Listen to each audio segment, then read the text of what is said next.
Muy bien, seguimos hablando entonces sobre los textos personales familiares y ya hablamos sobre el correo electrónico en el video anterior. Ahora vamos sobre la carta, ¿ok? Y bueno, ya les mencioné que la carta es como el abuelito del correo electrónico y esto es muy gracioso porque antes para que una carta llegara a veces podía tardar hasta un mes y era donde utilizábamos el sistema de correos mexicanos. Una vez alguno de ustedes me preguntó que si todavía se usaba este sistema para enviar información. La respuesta es sí. Todavía tenemos oficina de correos.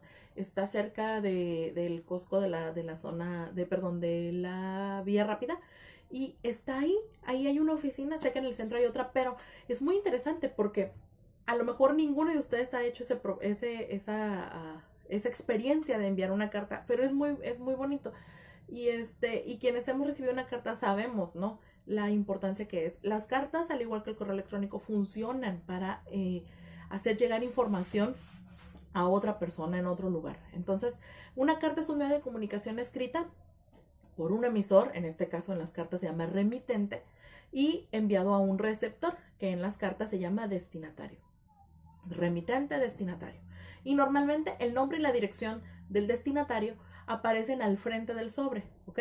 Y el nombre y la dirección del remitente aparecen al reverso del mismo sobre, ¿ok? En el caso de los sobres que son hechos a mano o en la parte de atrás en los sobres que son impresos, ¿ok? Entonces existen cartas sin remitente, es decir, que no dicen quiénes las envían, pero en las que no está anotada la información ni la dirección de esta persona y pues ya sea porque se les olvidó o por cualquier cosa y entonces solamente lleva la información de la persona que la va a recibir, del destinatario. Entonces estas cartas pues ahorita ya son un problema, es necesario poner esa información para saber quién la está mandando, ¿ok? Hoy por hoy es muy peligroso recibir una correspondencia si no sabemos quién es el remitente. En el caso del correo electrónico, te pide que pongas quién envía el correo electrónico de donde sale esta información, pero también te pide que pongas un mensaje, que pongas ahí asunto. En las cartas es muy difícil saber de qué se tratan porque pues van en un sobre cerrado y eso es una información confidencial. En el caso del correo electrónico, sigue siendo confidencial porque se supone que llega a la bandeja de la persona que la estás enviando, pero pues hay lugares y hay países donde, vaya, existe la posibilidad de que te revisen tus correos electrónicos sin tu autorización. Entonces, pues, bueno, eso ya depende de cada país. Entonces, también dentro de las cartas pueden ser un texto diferente para cada ocasión, ya que el mensaje siempre es distinto. Cada carta tiene una información diferente y esta información lo que va haciendo es que pues satisface las necesidades o la inquietud de la persona que la está enviando, ¿ok? No, en el caso de las cartas, hay diferentes estilos, hay diferente forma de llevar una carta y depende mucho de la información que el remitente esté tratando de transmitir. Entonces, tenemos algunos tipos de cartas que quiero que por ahí hagan sus anotaciones. Y el primer tipo de carta es la carta formal. Entonces, la carta formal se entiende que es todo el tipo de correspondencia de ámbito profesional, laboral e institucional. Es decir, esas son las cartas que envía un organismo a otro. Supongamos, Menville enviándole una carta a CEP. Esa es una carta formal, ¿ok? Todas las cartas formales no están escritas a mano. Las cartas formales se escriben en computadora y deben de llevar su sello, deben de llevar firma, deben de llevar quién las envía y para quién va dirigida y obviamente el asunto, pero eso va dentro de la carta, ¿ok? Todas las cartas formales deben de ir así. Todas las cartas formales llevan un sello distintivo para que la persona que la recibe sepa que es una carta oficial.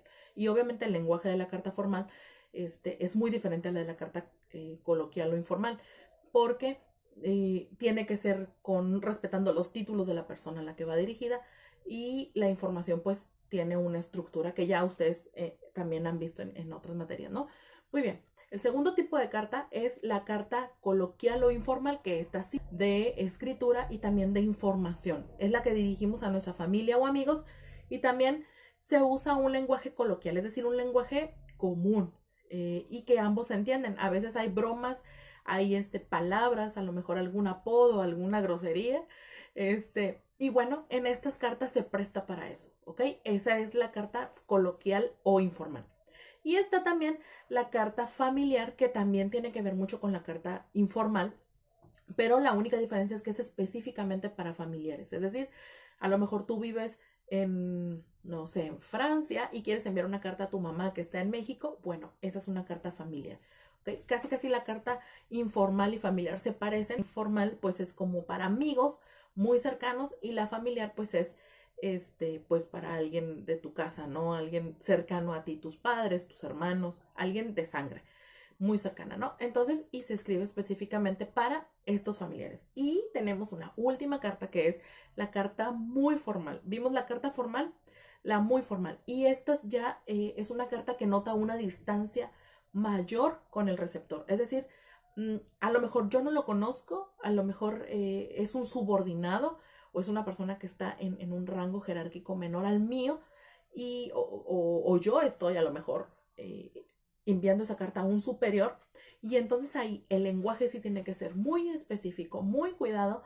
Cada detalle tiene que validarse las cualidades de la forma en la que escribimos las cartas y evitar los vicios del lenguaje para que esta carta tenga su propósito, ¿no? A lo mejor estás pidiendo algo a una institución gubernamental. Esas son las cartas muy formales. Y estas cartas generalmente se distinguen por el título al que nosotros nos referimos: señor, señora, licenciado, abogado, ingeniero, director, etcétera, etcétera, ¿no?